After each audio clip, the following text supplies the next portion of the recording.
Hey to everyone watching, welcome to our breakdown of UFC 301, Pantoja versus Erceg. We have a very exciting card here this weekend from Rio de Janeiro, Brazil, another pay-per-view event. Joining me as always, Nick, to break down the fights. Um, Here we will be going through each of them, and our final predictions, as always, will be available for reading on Dine Sports Saturday. But we'll get started here with the main event, a flyweight title fight between Alexandre Pantoja and Steven Erceg. An interesting booking here. This card in Rio de Janeiro needed a main event, and obviously they wanted a Brazilian at the top of the card.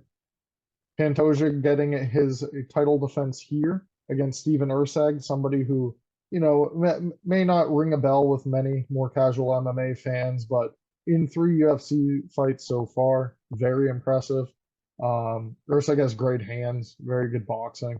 Um, he'll struggle in other aspects of this fight with a guy as complete and well-rounded as Pantoja, but you got to give this guy some credit for what we've seen already in the UFC. The knockout of Matt Schnell is last time out. Impressive. Matt Schnell, not someone I rate super high, and someone we've seen knocked down before. But Erceg obviously has the hands and can possess a threat to Pantoja while this fight is standing. I really feel we're getting a great number on the champion here. Minus 200, now moving, closing a bit. Minus 175 at current for Pantoja. I think that's a great bet. No doubt Pantoja is the world's best flyweight, I think, at this time. He had an impressive title performance last year, winning the belt and defending against Brandon Royval. Um, I think Erceg will live up to the moment, certainly have a good showing early here. Just as this fight goes on, Pantoja is going to have a decisive advantage on the mat. And I think he's going to be able to drown out Erceg here in the latter round. So it's going to be Pantoja for me rather confidently here making a title defense. Yeah, I'm a little bit surprised how much sharp money's come in on Erceg here. I mean, he's a well-rounded guy. We've liked what we've seen from him so far. The one event against Vorak was obviously impressive in his debut because he was a heavy underdog taking that fight on short notice. Looked good against Costa. Obviously, the KO of Schnell, who's super chinny. But I mean, those are good wins. But like, are any of them really top 10 wins? Like, no, in my opinion. He's getting this title shot because most of the division's booked up right now, and Moreno's kind of on ice. There's a few guys injured up top. Belbazi, Makayev had a really bad performance against Alex Perez. So they didn't want to give him the title shot, even though he got the win. But he's young. His time will come. But yeah, I mean, I'm not going to argue with the UFC giving Erceg the shot here, but it certainly feels like they're giving Pantoja, I don't know, an award almost to. This is the first time he's ever headlined a card, period. He's defending the title here in front of a Brazilian home crowd. He's done a really good job kind of carrying, I don't know, Brazilian MMA. Obviously, Pereira is a champ right now as well, but with Amanda Nunez retiring, obviously there was a bit of a gap in that market. So I don't know. It just feels like this is kind of a spot they're setting him up to win. We talk about how the UFC sets things up at times. Usually it's not in title fights. But man, I'm just really surprised by the number. So stylistically, on the feet, it should be competitive. I actually think Erceg, in terms of just pure boxing, can definitely compete and can pull ahead at times. But the thing is, I mean, Pantoja has the excellent leg kicks. Obviously, that's going to prove troublesome for a boxer like Erceg. Erceg has shown really solid takedown defense, but Pantoja, I think, should still be able to ground him at times. I mean, we've seen Erceg taken down by the likes of Costa, Vorak, etc. So yeah, man. I mean, I do think Pantoja has him covered everywhere, especially with this taking place in Brazil. And we really haven't seen Erceg extended into the fifth round. I don't think he's gonna have cardio issues. But yeah, I mean, we've seen Pantoja kind of.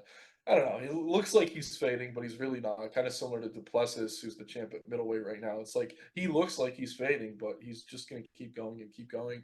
And again, in front of the home crowd, going to have the crowd behind him a little bit better everywhere. And the one place I do think he's going to be a lot better is the jiu-jitsu. I mean, if he gets on Erceg's back, he's very live to find that submission. I think he has as many finishes as any flyweight, right? So yeah, I'm on Pantoja here. Pretty confident in the pick. A little bit confused by how much money has come in on Erceg, though. I think people just want to see him win. I don't know what it is. And yeah, the thing is, even if he lands on the feet, Pantoja is super durable. Like the shot that put out Snell isn't putting out Pantoja. The shot that dropped Costa probably isn't putting out Pantoja. We've seen Pantoja eat shots from Figgy. We've seen him eat huge shots. And the one fight he had trouble in was against what's his name? Askarov, who's pretty much a pure wrestler. And while I do rate Erceg's wrestling, I don't really think it's like anywhere near Askarov's level. So yeah, I'm on Pantoja here. Seeing these guys face off, I thought the size difference would be even more dramatic. Pantoja himself said, "You're not as tall as I thought you'd be," so that's a good sign too. Just shocked by the number. I would jump on it now. I honestly could see him becoming a bigger favorite by the time this fight goes. But yeah, in front of the home crowd, coming off a 5-fight win streak, all of those wins better quality than any of Erceg's.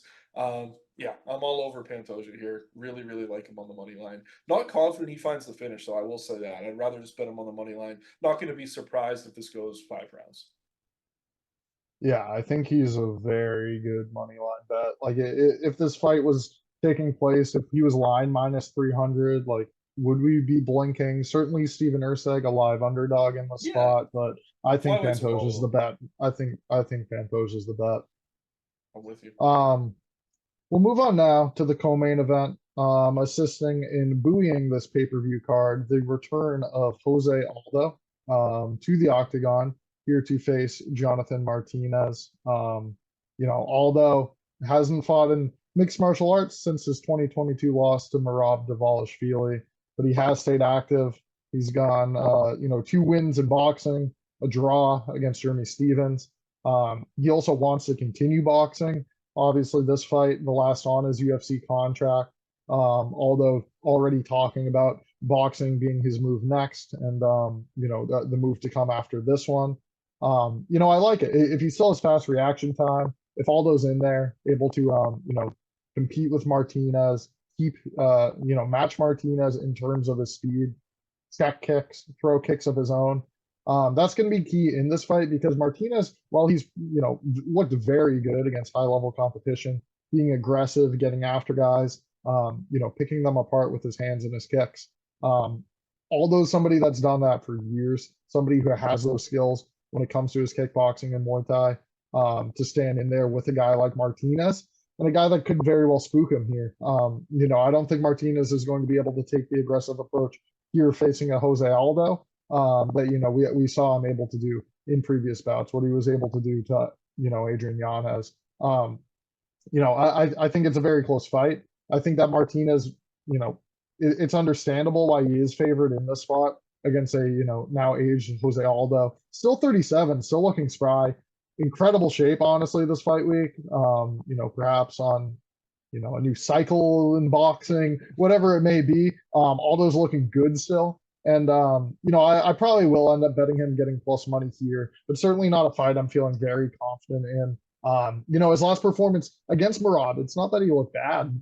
And it was a completely different stylistic fight than this one. Aldo was still effective stuff in takedowns in that fight. I think he has a lot of fight left in him. It's just Martinez at this level. The guys he's been able to put away certainly makes me concerned about, pulling the trigger on the fan favorite. Obviously, would love to see Aldo get a win, but kind of a tough fight for me to handicap. I'm on Aldo here. Admittedly, I'm pretty biased. Obviously, I've been a fan for years. Aldo coming over from WC, one of the best featherweights, if not the best featherweight of all time. Obviously, going to be fighting at bantamweight here. But yeah, man, you bring up the Merab fight. Who's looked better against Merab recently? Yes, Merab won that fight. Aldo didn't get taken down once. And obviously, this is a very different stylistic matchup, and I'll get into that. But he's still competing with the best bantamweights in the world. And as impressive as Martinez has been, I mean, we're talking about Saeed Nurmagomedov, who's volatile, and that was a close fight. Cub Swanson, who's getting up there in age, and then the win over Adrian Yanez, who's a boxer. I mean, the leg kicks were just there for him all day. And Aldo kind of made leg kicks part of the meta in MMA today. He knows how to check them extremely well. If you want to see an example of that, just go back to the Pedro Munoz fight, the Chito Vera fight as well, doing a good job checking those leg kicks. And yeah, man, I mean, I don't know. Martinez probably lands more volume. He does average more than a significant strike landed per minute. But I do think Aldo's going to be landing the bigger shots. A really good counter striker, going to be checking those leg kicks. And in terms of just pure boxing, I think it's super competitive. So you're getting value on him as the underdog here. And I think more than anything, neutralizing the leg kicks and just kind of forcing this to be a boxing match is going to favor Aldo. So yeah, who's to say this isn't just a coin flip fight, super narrow decision? But do you really think the judges, with the crowd so behind Aldo here, are going to be able to give it to Martinez if it's close? That even more kind of supports just backing Aldo. I do think more likely than not this does go to the distance. This is two pretty durable fighters. I mean, Aldo was finished by Peter Yan pretty late in that title fight, but other than that, he's shown really solid durability, even late in his career. So the question is going to be, how does he look? I mean, he's been out of action for a while, but like you said, he looks great in terms of his physicality. We'll have to keep an eye on weigh-ins. He does tend to get sucked out at times, but like you said, no more USADA. It seems like a lot of guys, especially the older guys, are kind of having these resurgent performances. Even guys like Oven St. Peru, who is well past his prime, suddenly looking a few years younger. I mean, there's other examples too, but I don't need to necessarily go down that road too much. I think stylistically, this is just a very competitive matchup. And Aldo, we did see in the Cheeto Vera fight, that fight was very clearly 1 round to 1 round going into the third. He decided to grapple. And I do think he's the better grappler here, and he could probably take Martinez down and take his back and maybe grind out a round if he needed to. Obviously, not his style to go out like that, but it's there for him. And if any guy's going to grapple here, I do have to expect it's going to be Jose. Really not something I'm banking on either end. But yeah, man, if I'm getting plus money on Aldo here in what feels like a close to 50-50 fight, I don't see how you don't take him, especially in front of the home crowd. Judges aren't going to be biased necessarily, just picking fighters. But when the crowd's cheering for everything Aldo lands and they're booing anything Martinez does or not reacting, like that definitely has an effect. Like we could go back to that Paddy Pimblett fight in the UK that he won over Gordon or wherever it was. But like just the crowd going so crazy during his walkout, I honestly think is what won him that fight. I mean, we're going to see that here when Aldo walks out, and the crowd's just going to be totally behind him. And if anyone's going to finish, I'd expect it to be him, but I think more likely than not, we see this go to the scorecards, competitive striking match. Both guys have their moments, but I would rather be on the plus money guy here in a legend in Jose Aldo in his last fight for the UFC. Haven't been super impressed with the boxing, but again, I mean, this is mixed martial arts. He's got a lot of intangibles in his favor here, so I like him. And I do want to bring this up. I mean, Martinez, he seems to have this under control, but earlier in his career was a bit of a head case. I don't think the crowd or anything's going to be too much for him here, but it's just another intangible to put in the favor of Aldo. So again, you're giving me plus money on a fight. I expect to be super competitive. All the intangibles other than age do seem to be favoring Jose Aldo here. I'm going to have to back him. And as impressive as Martinez has been, there's really no wins on his resume anywhere close to what we've seen from Jose, even recently. So I'm going to go with Aldo here. Pretty confident. Don't want to overinvest just because he is up there in years. We don't know if he just looks good and maybe he hasn't been training as hard as he needs to, but I don't know. I'm going to kind of back him here. Fighting is his life. He's a consummate professional, one of the best to ever do it. So give me the dog money on Jose. I certainly don't think he's going to be grappling really at No, I all in don't this fight. either. I'm But just saying yeah, if uh, someone does, yeah. yeah, and Martinez, I really just feel won't be able to implement his aggressive style, moving forward, landing kicks. He's going to need a lot of counters if he's putting forth that volume against a guy like Aldo. So yeah, I'm with you. The featured bout here is at light heavyweight. The undefeated Vitor Petrino will be facing Anthony Lionheart Smith. Petrino a minus 600 favorite in the spot. Smith, who could be had plus 425. Petrino now 4-0 since joining the UFC, but the wins are not against great competition. It's Anton Turkalj, Marcin Prachnio, Modestas Bukauskas, Tyson Pedro. Big mid competition. Nobody really of note there. Petrino effective in what he does. Fighting like a big brute. A lot of big looping hooks from Petrino. But moving forward constantly, comfortable in clinch positions, able to bring fights to the mat and fight effectively there. I just find it hard seeing a clear path to victory for Anthony Smith in this fight. The past few showings from Smith have not been very impressive. Generally, when he's able to get going on the feet, he's landing his jab, He's at volume in guys. And in a matchup against Petrino, I just don't see him having a lot of sustained success. Petrino is going to connect with a big shot, at least every round, if not every couple minutes. And Smith at this point in his career has not proven able to, eat those shots and just keep moving forward. It's not that easy guy to put away, but Smith will shell up, go to the mat. You certainly have moments in which it looks like he's to be finished against these upper echelon guys. I really don't see a long, prosperous career for Vitor Petrino here at light heavyweight, but the UFC seems to like him a lot. A big spot on this Brazilian card for the Brazilian. He should be able to get it done. I certainly think he will. Out of all the, plus 400s here tonight, there's some I like more than Anthony Smith, but there's some I like a lot less too. He certainly could find a way to pull out the win here, the savvy veteran, but I think Petrino is going to be able to get it done. I worry about Smith's jiu-jitsu, perhaps, if this is a fight that Petrino's, consistently bringing to the mat. But again, at this stage of his career, plus 400 is about where Anthony Smith should be. I won't get to the window to take him this weekend.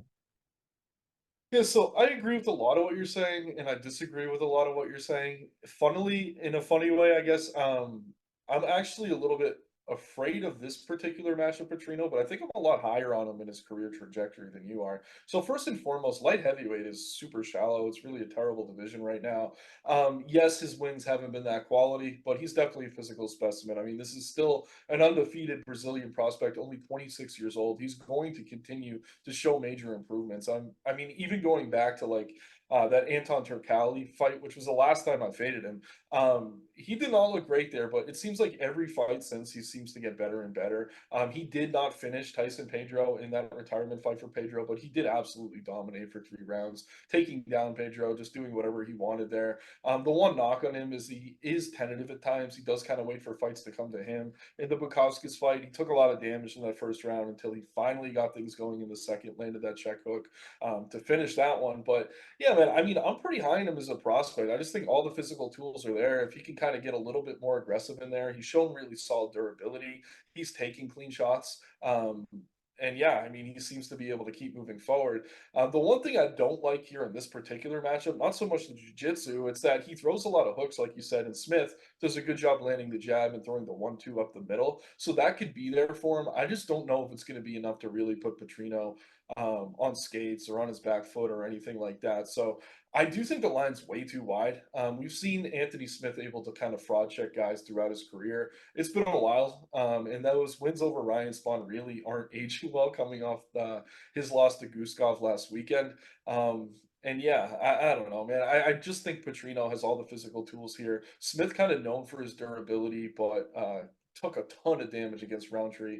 And this is only, what, 5 months later? So I don't know. Is he fully recovered? Yeah, probably. But at the same time, I mean, I am definitely a little bit concerned for Anthony Smith's chin, which is usually something we're never even talking about. So I don't know. I like Petrino here to get it done. I think he can probably do it inside the distance. If he doesn't, this could get ugly, but kind of similar to the Aldo fight. You're going to want to be on the Brazilian on most of these fights that go to the scorecards just because of the raucous crowd. I like Petrino. I think he gets it done, but minus 600 does feel absolutely insane, especially given the level of competition. I'm high on this kid. I think he's going to continue to improve. I think he could be a problem here in this division. 6'4", or only, wait, no, not 6'4". I'm looking at Smith, 6'2". But yeah, I mean, he's got a pretty big frame, and I mean, this is not a guy who carries much body fat for the division. Like, he's one of the bigger light heavyweights. I think he's going to be competitive, and he's probably going to be pushing top 5 pretty soon, if not coming off this Anthony Smith fight. But yeah, man, the line just feels insane knowing the level of competition he's been facing. So yeah, I think Petrino gets it done. Will I be parlaying him at this price? Probably not. But yeah, I am pretty high on this kid. I think there's a reason he's in the featured bout here against Smith. I think the UFC is trying to set him up for a big fight after this one. Maybe he gets someone like Rakic. I don't know. But he's right there knocking on that top 5 in a very, very shallow division. They need prospects. He's undefeated. It's an easy sell. So yeah, I like Petrino to get it done. Hate the number though. Wouldn't be betting him on the money line. All right, the next fight we'll be looking at is a matchup at middleweight between Michel Pereira and Ihor Potieria. Pereira minus 550 in this spot, continuing to take money as the week goes on. I really like the spot for Michel Pereira. Many will recall Potieria beating Shogun Rua here in Rio de Janeiro last year, 2023. A bit of Brazilian revenge, I think, will be the theme, with Pereira going in and finding a finish of Potieria on the night. Pereira's 2-0 since his move to middleweight, and he is looking fantastic. He's now strung together 7 consecutive wins in the UFC. Still extremely aggressive, but more measured in his approach to each fight. I think he's more skilled everywhere than Potieria, but specifically when it comes to the grappling. We just saw Pereira get a great submission his last time out. And with just 57% takedown defense, I think that's going to be the path to success again. He's going to be looking to get Potieria down or get to his back. He's going to struggle if he is fighting off chokes from Pereira in the early going of this fight. Also on the feet, while Potieria has significant power and is dangerous out of the southpaw stance, Pereira is great there too, explosive, able to land big shots. And I think one way or another, he's going to be able to find a finish of Potieria, here in the early half of this fight. If he takes that aggressive approach we're used to seeing. I think this is a bigger guy and a bit more of a threat for a guy like Pereira stepping in here against. So he may play it safe, may stretch this fight out a bit, but I think he is going to be getting a finish at some point here. One of my favorite plays on the card here, Pereira. But yeah, huge favorite on the money line. Yeah, I mean, the money line's wide, but I'm definitely more confident in Pereira here than I am with Petrino. I mean, Pereira, honestly, he's looked a lot better than I expected him to coming into the UFC. Had that nice win over Erceg last time out. It took him a real long time to get going, though. There were a few groin shots and like weird things that happened in that fight, but he did seem to kind of come into his own in that second and third round. But yeah, Pereira moving up in weight has been great for him. He struggled to make weight down at 170. He was scheduled to fight Wonder Boy, so he had the promotional vehicle behind him there, kind of fumbled the bag in that one. But it looks like they're getting back behind him now. Here, coming off that nice one over Ola J. Sharp before that, Petrosky, Ponzinibbio, Fiallo. I mean, we're going back to guys at 170, but he's on an absolute tear. Early in his career, there were kind of knocks on his durability, but we really haven't seen that chin checked at all. I'm not necessarily concerned much about Poteria's power here, and if he is getting damage in exchanges, his grappling is going to be far better. So yeah, in front of the Brazilian crowd, I think he has him cleared everywhere. Really like the move up, and I mean Pereira is super flashy, loves to throw like Showtime kicks off the cage. We've seen him backflip into guys' guards before. He's really kind of pulled back on those antics, but if he can get things going early here, I mean, he could add to his highlight reel for sure. And against the guy in Potieria who absorbs more than 5 significant strikes per minute. So I'm with you. I think he has him covered everywhere. And yeah, I mean, the money line's a little wide, but one of my favorite plays on the slate's probably Pereira inside the distance. So I would have to take a look at that number, but definitely something I'm going to be on regardless. I'm with you. Definitely like Pereira here as the favorite. Yeah, should be a good spot. And now the main card opener, also a fight contested at middleweight. We have Caio Borralho facing Paul Craig here. Swelling to an even bigger favorite than the two Brazilians we just spoke of. This is a Brazilian I am higher. Still a prospect, although now aged 31. Borralho training out of the Fighting Nerds, billing himself as the Fight Nerd. Very intelligent game plan we see from him fight to fight. Worth mentioning because it is exactly the case. And, I think that's a lot of the reason I have confidence picking him here in a fight against Paul Craig. Borralho is one of these guys I will trust to take the path of least resistance. He's somebody who has very good striking. Great size here for a middleweight. And I think what he's going to be able to do to Craig on the feet will put an end to this fight rather quickly. Borralho lands big kicks. We haven't seen the knockout power from the guy yet, but we've seen him put together combinations. We've seen him laying good strikes on opponents. Obviously, what he's been able to do with his grappling, really smothering guys, taking their back, controlling for long periods of time. That's where his bread is buttered. But I think he knows not to play that game with a guy as dangerous as Paul Craig. Craig is a guy who's really submission or bust. 13 wins by submission on his professional ledger, only 17 wins total. I think it's another situation where Craig sort of needs one of those miracle submissions to pull off a win here.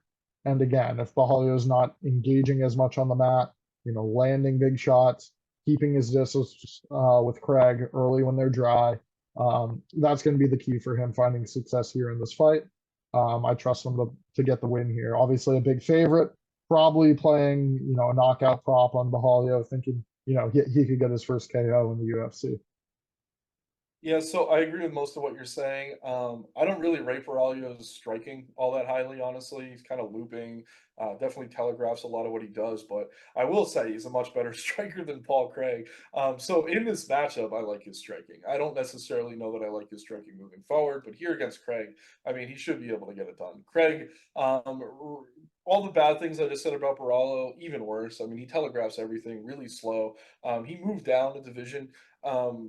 Which I don't think favors him. I mean, he was already kind of slow as a light heavyweight. He's going to be slow here as a middleweight. And the one thing he always has in his back pocket are those submissions. But Borralho, very accredited in terms of his jiu-jitsu. I mean, we always hear about how he's trained under Damian Maia. He's a black belt. I don't think he's going to make any mistakes on the mat. And as the fighting nerd, I mean, he does have a very high fight IQ. Very simply, I think you sprawl and brawl here. Keep this standing. Even if he doesn't knock Craig out, he's going to be landing the bigger shots. He's going to be landing more volume. I think he's going to be doing the better work. And yeah, I mean, if anyone's getting knocked out here, it probably is Craig. Borralho does seem to be extremely durable. Took some big shots in that Magomedov fight. Kept moving forward.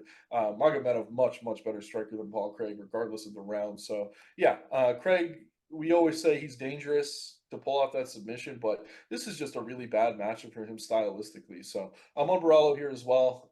I think he's going to have trouble once he starts facing better strikers that can keep fights standing. But Paul Craig is not that guy, especially at 185 pounds. So I'm on Borralho here. I think he probably gets it done inside the distance, but I wouldn't be shocked to see it go 3. Craig does have good cardio. It's not like he's a guy who fades. But yeah, a little bit chinny at this point in his career. I do think Cal gets it done. Don't love the price, but there's a lot of inflated prices on this card. I do think I'd tie him into parlays with some confidence. All right, we will take a look now at the preliminary portion of the card. I'm interested to hear your thoughts on this fight between Joanderson, Brito, and Jack Shore. Brito currently favored -170. Shore could be had at +140. And who you got? Yeah, this one's interesting. Jack Shore, I mean, super highly regarded prospect down at bantamweight. He moved up, took on Americani, really didn't look good in that first round. And then Americani kind of faded, fell apart as he does. Shore got the win there. But yeah, I mean, he's definitely going to be small as a featherweight. Brito, one of the bigger featherweights. He's an absolute brick. His last time out, he was taken down a bunch of times against a grappler and Jonathan Pierce. Was not looking very good in that fight until he was able to reverse and find that submission. But yeah, man, this is kind of tricky. Like, I do like Brito here. I just think physicality is going to be enough for him to kind of get what he wants here. Even if Shore's taking him down, he's going to work his way back to the feet. He's much more dangerous on the feet than Jack Shore is. Shore is talented as he is, not really known as a finisher. I know he finished Americani, but that was more just a product of Americani's gas tank failing him. So, man, I think Shore's kind of live as an underdog here. I just think in terms of physicality, Bruno probably has him covered. That fight against Pierce, not a great look because Shore is going to kind of look to implement a similar game plan, take him down, neutralize him. But as he's doing that, the crowd's just going to be booing, probably throwing things, and it's going to be a mess. And I think whenever these guys are on the feet, Brito's going to be very live to find that KO. So I like Brito here, but definitely not one of my more confident plays on the card. I think Jack Shore a little bit disrespected on this line, but we've seen a lot of good things from Joanderson Brito. Just really doesn't have a ton of signature wins in the weight class yet. Shore, a bigger name, but again, a guy moving up from bantamweight, so still needs to be tested, I think, against really elite competition. But yeah, I mean, I am on him here. I do think he's just so much more dangerous than Jack Shore. So over the course of 3 rounds, even if he's losing minutes, he should win the moments and probably find a finish. Yeah, I mean, I'm still a bit torn on this fight. Honestly, leaning the way of Jack Shore, getting that Yeah, that I plus agree. number. It's just very tough to call because you look at that last fight from Joanderson Brito, he's getting taken down, he's getting dominated, and then he pulls off that choke. If Jack Shore is able to implement that same game plan and scoring takedowns, I'm curious to see what we get out of Brito. Is he going to try to work back to the feet, or is he going to pull for more chokes? Will another choke be effective in getting the upset? It's a very tough fight to handicap in that perspective for me. I think Short is going to go in there and score takedowns. Yeah. I also think he can stand and exchange with Brito. Obviously, he can't match in terms of power or anything like that. But if these two are going to have prolonged boxing exchanges, I think Shore will be able to hold his own, at least to some extent. I think he will need to secure a takedown each round to win this fight, but I kind of think Short can do so. I think, up at featherweight, we should see, improved gas tank out of Shore, able to go for takedown after takedown after takedown. And that should really be the game plan when you're facing a guy like Joanderson Brito. So I'm leaning the way of Shore. I want to see weigh-ins for this fight. But yeah, I certainly think it to be closer than what these odds would suggest. One of the few fights more of a pick 'em than these large favorites we're getting. So stay tuned. Check out our write-up on Saturday morning. But yeah, I think Shore is certainly one to consider as a live underdog. All right, women's strawweight next. We're looking at a matchup between Iasmin Lucindo and Karolina Kowalkiewicz. Lucindo minus 425 favorite against Karolina, who could be had at plus 315.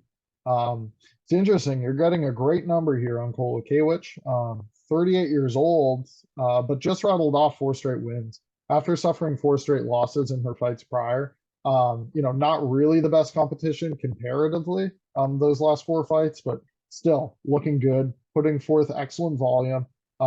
She's always going to fight for your money, moving forward and looking to strike.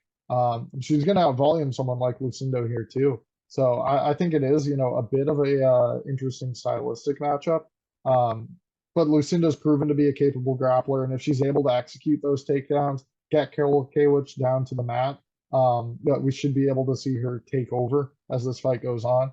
Kowalkiewicz has 74% takedown defense in her UFC career, but I think here against somebody who's a bit stronger, what we've seen Lucindo able to do thus far, makes me feel that she'll be able to at least secure early takedowns here facing Kowalkiewicz. I don't know who's betting her at minus 425.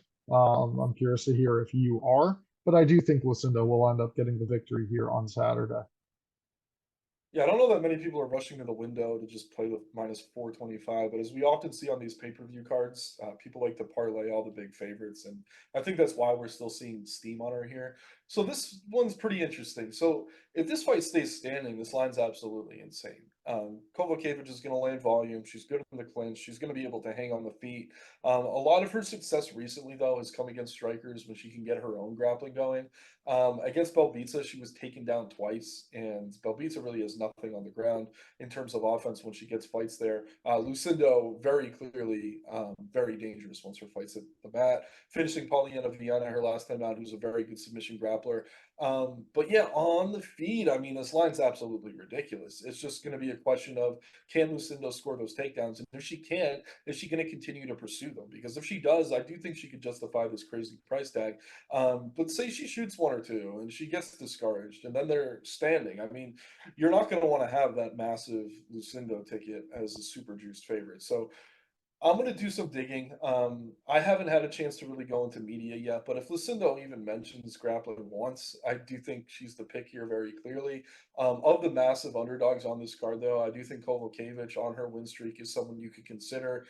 We talked about level of competition. Those losses all came against like champions or former champions or challengers, if not champions. And her recent wins have kind of come against really mediocre competition. So she hasn't had a lot of fights against girls that are kind of middle of the road. And I kind of put Lucindo there in that middle of the road. So this is a tough fight to handicap. I do like Lucindo. I do think she could probably take Karolina down, likely find a submission. But if this fight stays standing, things could get ugly. And you're not going to want to be holding that huge favorite ticket. So I'm going to do a little bit digging in terms of media. Lucindo is the pick for me.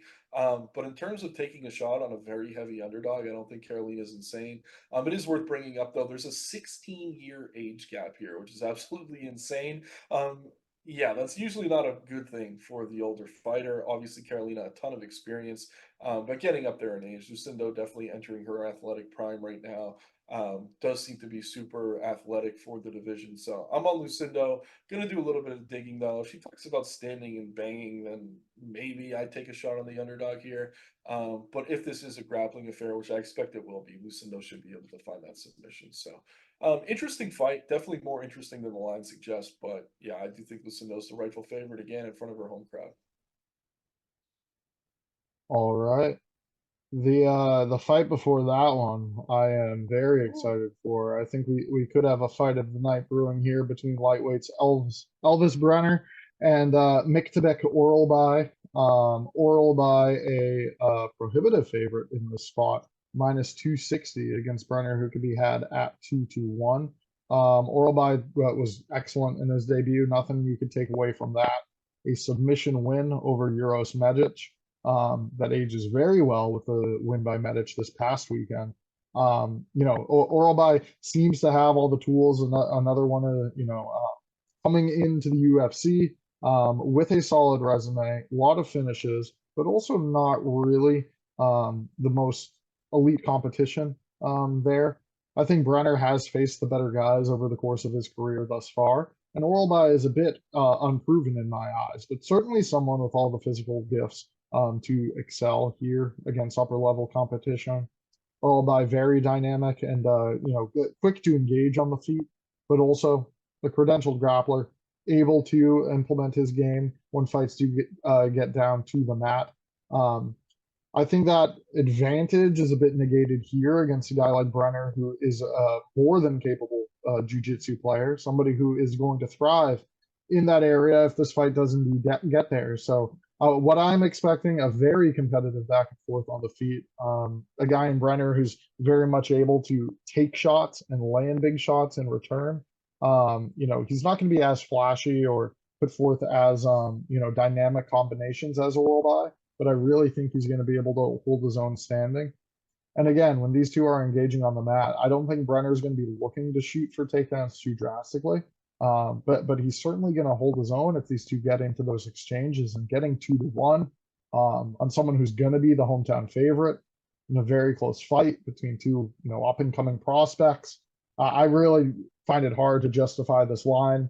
I think Orolbai is a very scary guy that we really haven't seen high level wins on his resume already.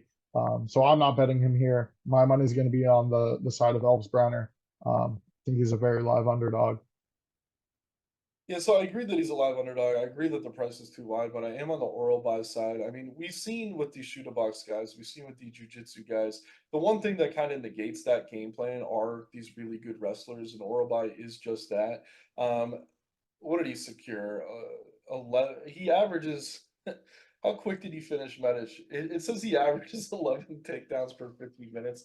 Obviously, that's a skewed number, very small sample And size. just again, that's against Medic, a striker. At 170. That was also a fight at 170. I mean, he's going to be the stronger fighter here. The thing about Brener, definitely dangerous on the feet, definitely the better striker. But the thing I have to wonder is, does he have enough power to take out Orolbai? I don't know that he does. I mean, Orolbai from Kyrgyzstan, people joke he's like the missing link. Like, this guy looks like he's out of a textbook. Like, I don't know, man. Yeah, I Um, had to hold my tongue when I was commenting. Yeah, I mean, he looks like he's not entirely evolved in a way, but at the same time, like that's what makes him so dangerous. He's going to be very strong for the division. Looked great in that Medic fight on short notice. That was up at 170 pounds. And yeah, Brenner's looked good. But the one win I really rate is that Guram win. The other two, I don't know. Zabura Tukagov, I thought he lost that fight. There wasn't a lot of action there. That was a really weird split decision. And then the Kenyon Kruchensky, I mean, that I don't know. I don't really rate that Kenyon guy at all. So yeah, I think Orolbai is going to get the wrestling going here. He's going to secure takedowns. Brener's probably going to be able to work his way back to his feet. He'll find a little bit of success. But yeah, I just think Orolbai is going to rinse, repeat, rinse, repeat. He does have really good ground and pound. He's strong on top. He can find submissions of his own. So I just think stylistically, it's a tough spot for Brener. I'm not going to knock you though for taking the shot on Brener as the underdog. I just wonder if he's going to be able to do enough over 15 minutes if he can't finish him.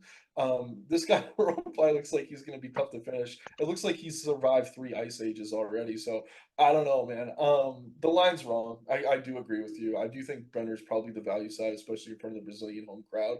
But we've seen, I mean, the one thing that kind of negates the shoot a box guys, these super good strikers but better jiu-jitsu players are these super powerful wrestlers who are willing to go into their guard and take them down. And Orolbai is that. And yes, I rate Brener as the better striker, but Orolbai does have a few KOs on his record, not against great competition, but he does have power on the feet. And as we often see, these guys who we know are going to wrestle, that kind of puts some of these strikers on their back foot, makes them a little bit more reserved in exchanges. So I do rate Brener as the better striker here. I agree with you.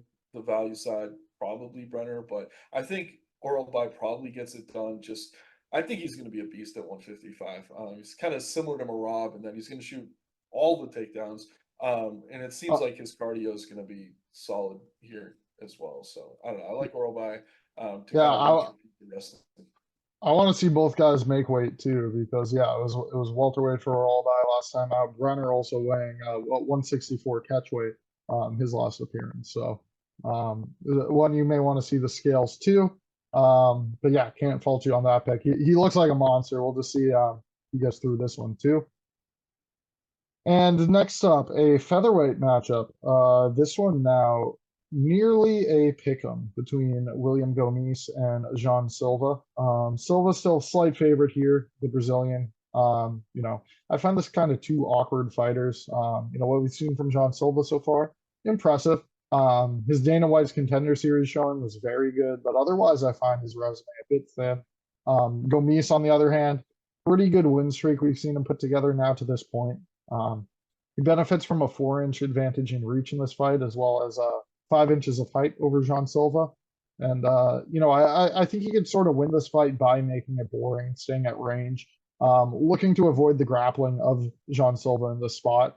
Gomis is normally effective, sort of dancing around, landing his front kicks, even with a lower volume attack than most, able to on the outside score effectively and put together clean strikes on his opponents. Very talented French kickboxer is William Gomis. I think in this specific matchup, Jean Silva will rely on and need the takedown in order to secure the victory. We haven't always seen that the case in these fights for Silva, but certainly against the physical advantages of Gomis, he's going to look to implement that grappling game, get to his hips quickly, and keep him on the mat. We've seen that, effective at times when it comes to game planning for Gomis. So I kind of see that fight going one of two. This fight going one of those two ways: John Silva landing the takedowns and out grappling Gomis, or it's going to be a fight mostly contested upright, where Gomis will be landing the better strikes and keeping the distance with John Silva. So my pick, I'm leaning Gomis. The money has come in on him on weeks. John Silva was a larger favorite than this when odds had initially opened. I think that for good reason. I think that even in Brazil, even in what could be a close decision fight, Gomis, if able to consistently land his jab, land front kicks on John Silva, he's going to put forth the better effort scoring, and it'll be hard for the judges to go the opposite direction. Unless this is a fight I think Silva would deserve to win, where his takedowns are working and he's able to get on top. So it's going to be Gomis for me here. Still plus money. It might not be by the time this fight goes off. Yeah, so I mean, Gomi is honestly really boring to watch. Like, I'm not a big fan of this guy at all. He's won all of his fights in the UFC.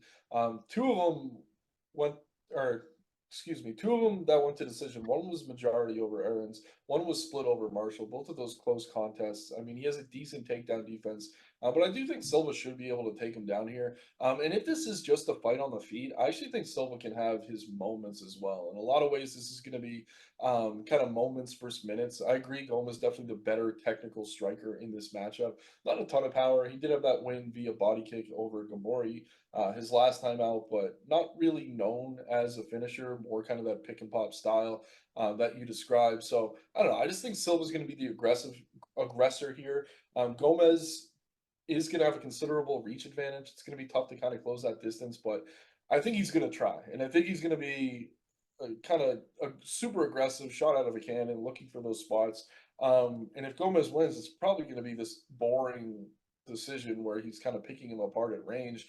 But again, we're in front of the Brazilian crowd. Is that going to be a good thing for him? I don't know if this goes to the scorecards. I definitely think the more potent finisher is Silva. I think Silva is going to have a considerable grappling advantage if he can find a way to take this fight to the mat. I think while Gomez is the much better striker, Silva could easily exceed him on volume. So yeah, Gomez is just gonna have to be really technically sound for 15 minutes. And if he's not, I do think Silva could probably find an opening, maybe for a finish. I'm leaning Silva right now, but yeah, man, I agree with kind of the line movement. I think Silva was too big of a favorite earlier in the week. But now that it's almost a pick, I'm like, I don't know. It's tough not to just like Silva as the more potent finisher here. So I don't know. The UFC, I don't know if they really love Gomez, honestly. Like, it seems like they're kind of putting him in a spot here. Obviously, not super favorable. He's been able to fight in front of that French crowd twice already and put on really boring performances, even though he won. So I don't know. I like Silva here just as the more aggressive guy, probably going to be dictating the pace. And could he struggle to close that distance? Sure. But Gomez is going to have to be really technically sound for 15 minutes, and I'm not sure he will be. So I don't know. I don't fault you at all for going the other way. Definitely one of the more competitive fights on the card, but I'll go just the more generally dangerous guy with the more well-rounded game. All right, yep. And I think it's a snoozer. We will look now to the early preliminary portion of the card.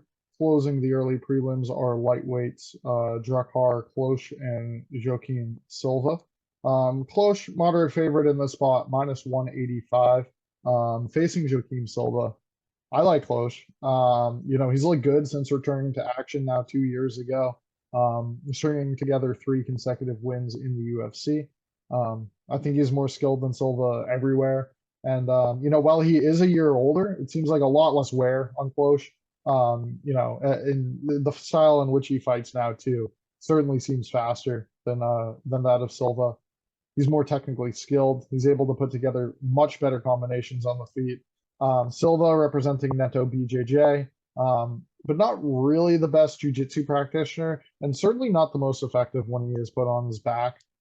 If Klose wants to grapple here, I think he can. I think he can get top position, and being the stronger, bigger guy, control Silva on the mat.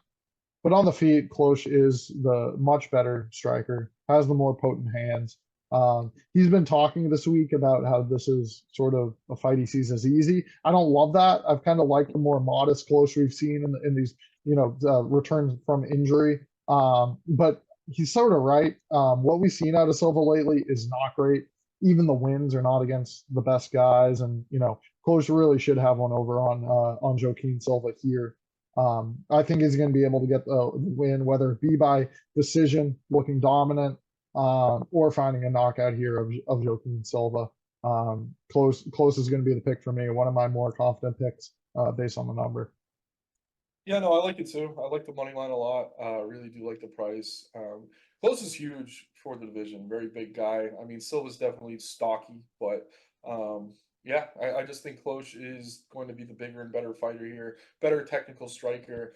Solid on the mat. Does a good job kind of mixing everything together. And yeah, I mean, there's always questions about him. Kind of a head case at times.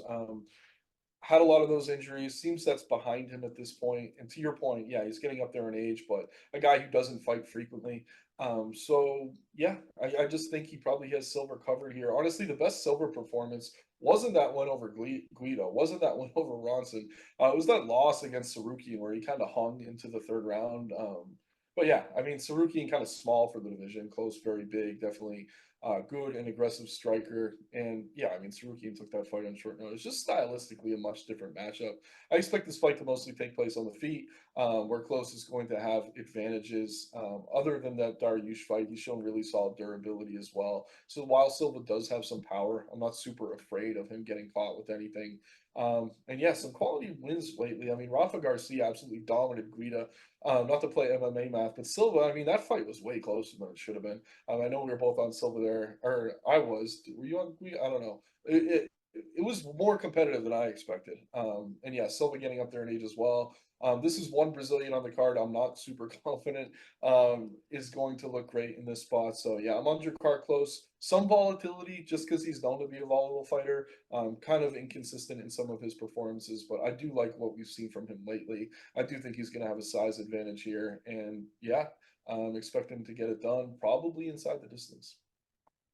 Yeah, I like him by knockout, if not, a dominant decision win.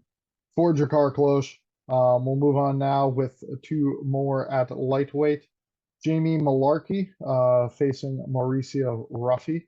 Ruffy now swelling to minus 200 favorite in the spot, the Brazilian. Which way are you leaning in this fight? Yeah, I'm leaning with Ruffy. I kind of like what I've seen from him so far. Super aggressive, definitely going to be the more athletic and explosive fighter in this matchup. I mean, Mullarkey's good everywhere, but what he's best at is kind of making his opponents look good, and I feel like they're kind of trying to build up Ruffy in this spot. 9-1, decent prospect, coming off a good contender series win. I think there are questions in playing him at this price just because he hasn't been tested extensively against top level competition. But at the same time, I mean, I don't know. He does feel like the side. He spent some time at welterweight. This is a fight that's going to be at lightweight. He should have size advantage here. Already mentioned how I think he's going to be the more powerful fighter and going to have speed advantages as well. So throw size into that equation. He just checks all the boxes really. So I don't know. I like Ruffy here. I will say Mullarkey, he is a junkyard dog, but lately it seems like that durability is kind of waning. Getting knocked out against guys in Haqparast and Naimov who aren't necessarily known as the most potent finishers. Fighting really close fights with aging veterans like Michael Johnson, who's I still rate relatively well, but John McDessie, I don't think he's retired, but he's definitely getting close.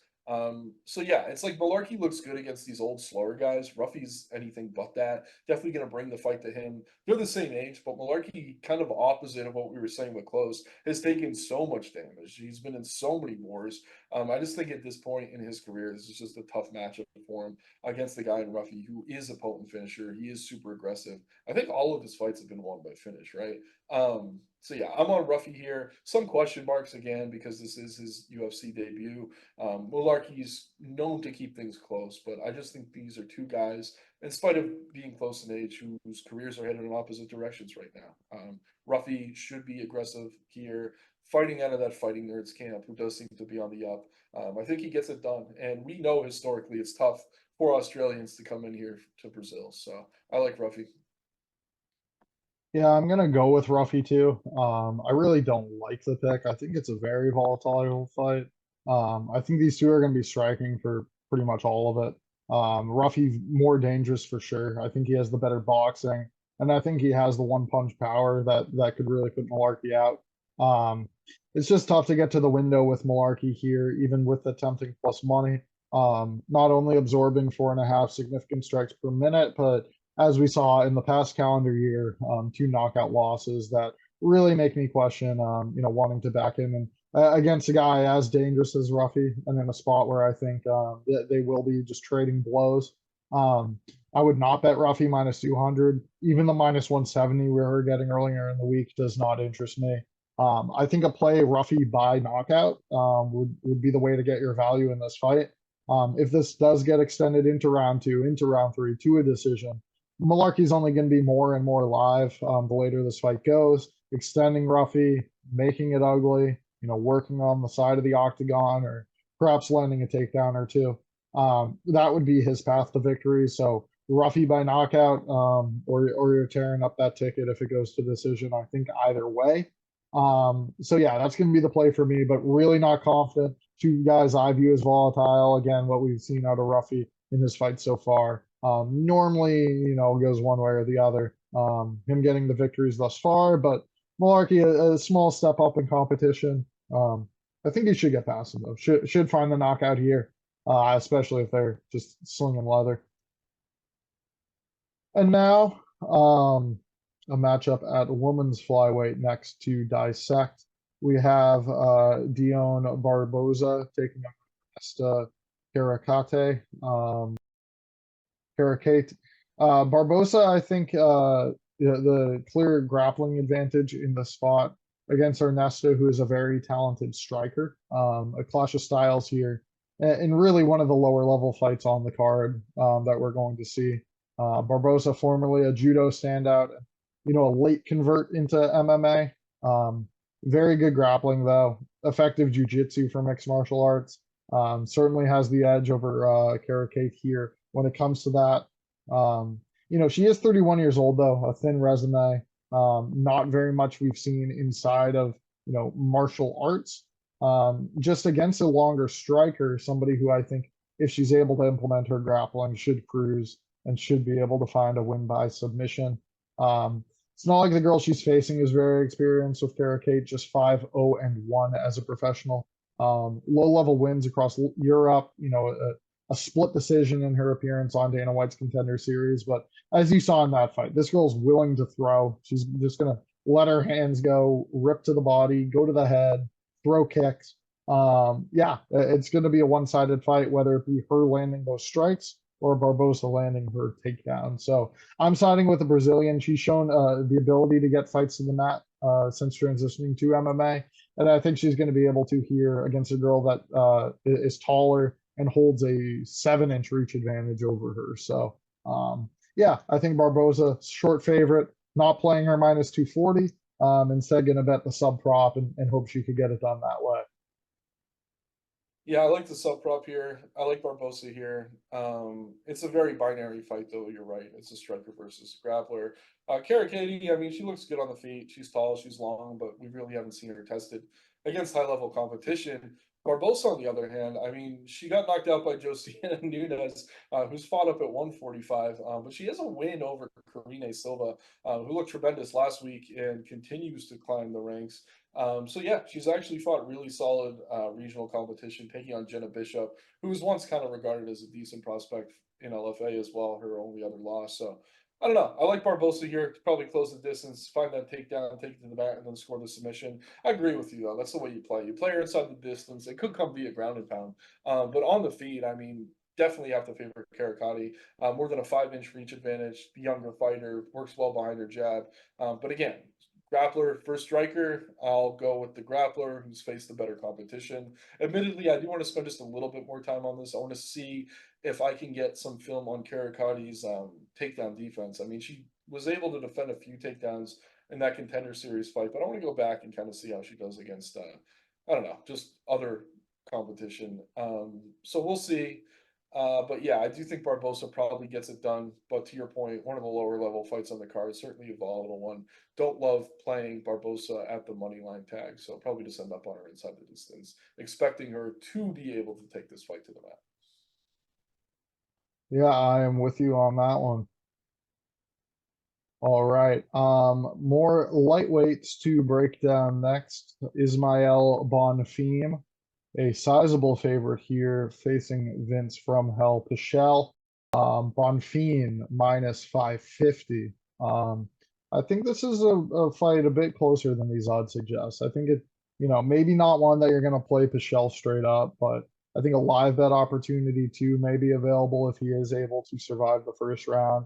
Bonfim looks good. He's talented, but I still do have questions about his overall ceiling here in the UFC. I think if the promotion really believed more in Bonfim, he would be higher up on this card. Coming off a loss to Benoit Saint Denis, can't really get mad at him for that. But when you look at his fights in general, he's won oftentimes, looking to strike rather than grapple. Not necessarily the case when comparing him to his brother, Gabriel Bonfim, who has a more decisive edge when fights hit the mat. If Bonfim is going to look to grapple Vince Pichel, I think he could do okay, but I really don't think that's going to be his game plan. He should be content to stand and strike for a majority of this fight with Vince Pichel. Pichel coming off a loss last year to Mark Madsen that saw him taken down 3 times. So one would think that be the path of least resistance for the Brazilian. But Pichel held his own there too. Obviously lost the fight, but landed a healthy dose of strikes there, back the other way against Madsen. And I think he's going to hold his own in striking exchanges here against Bonfim. I really do not think Bonfim looks to implement grappling as much as his brother does. And, if he's not in this fight against Vince Pichel, it's going to be a lot closer than what the odds would suggest. So, still a bit torn. I'll probably, I'll come fight day, end up on Bonfim as my predicted winner. But this is one I would not touch at minus 550. I think it's definitely closer than the odds would suggest. Yeah, I agree. I think this is another one with the lines a little bit off. We're getting these inflated money lines because everyone's parlaying the favorites, especially the Brazilian favorites. Bonfim, definitely talented, super aggressive, gonna come out firing here. But I agree with you. I think the path of least resistance is definitely the grappling. The only fights we're seeing Pinchel lose are to wrestlers, Gillespie, Madsen, etc. Bonfim was a heavy favorite against Benoit Saint Denis last time out. Obviously, at the time, people tried to say he was like fraud checked or whatever, but BSD is so damn good now. I think people need to just kind of pump the brakes on that and just recognize that that was a super high level matchup we were getting with these guys kind of earlier in their UFC careers. So yeah, man. I mean, it's either Bonfim gets it done early or he starts to fade and Pinchel takes over. I do rate Pichel, excuse me, not Pinchel, Pichel as the better technical striker here. I think he's going to struggle to keep the fight standing though. Just the 23 takedown 23% takedown defense. Bonfim does average more than a takedown per 15 minutes. It would be insane for him to just stand here. So yeah, I think he's going to go for the takedown, probably find it, and then work push out for that submission. If he doesn't, things could get ugly though. So say you do parlay Bonfim or you do bet him to win early. This is a spot you're probably going to want to be close to a computer or phone where you could bet live because as this fight gets extended, Pichel becomes more and more dangerous in my opinion. So yeah, don't want to overinvest here. I think the money line's a little bit ridiculous. Pichel, probably the better technical striker. I don't know that he has the power to put Bonfim away like we saw with Saint Denis landing those massive body kicks before he took his back. But yeah, I think Bonfim needs to get it done early. Am I confident? Not necessarily, but I will back him here to do so. But to your point, just another kind of mispriced money line. Yeah, yep, one of several on this card, it seems. All right, one more fight to dissect here. We end the night with flyweights, and that is how we started. Alessandro Costa minus 140, the favorite here against Kevin Borjas. This is a fight I'm still a bit torn on. I think it is really close. Borjas kind of tempting as the underdog. We just saw him outclassed by Joshua Van in his last fight. Give him a pass on that one. I could see his style winning out here today, having the higher volume when these two are engaging on the feet.